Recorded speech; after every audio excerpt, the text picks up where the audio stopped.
Hi YouTube! Today I'm gonna show you how to replace the air filters of Tesla Model 3. I'm making this video to show you the details that other videos don't show you. The very first step you want to do is release this panel, and you do that by taking out these 4 push pins, and that's pretty easy to do. Once this panel is down here, you will see that it's attached by 2 wires, and you can simply remove them and take this piece out of the way.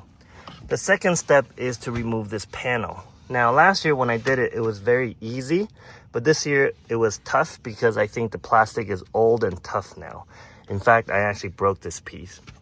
So what I did was I removed it from that side, and by the 3rd pin, I exposed it enough where I could use a flathead screwdriver to push the pins down to release them.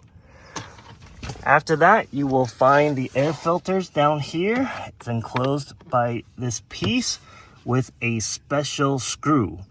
Now, the first air filter kit I purchased on Amazon did not come with this screwdriver, and so I couldn't use it and I had to return it. Furthermore, that air filter did not have this pull tab.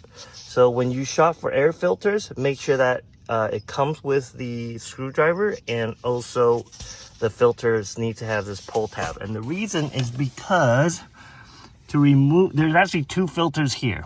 So you pull this one out, and then you have to pull the bottom one up and then out. So it's very helpful to have that pull tab.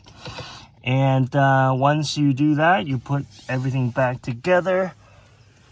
It's fairly straightforward. I hope this video is helpful. Thank you so much.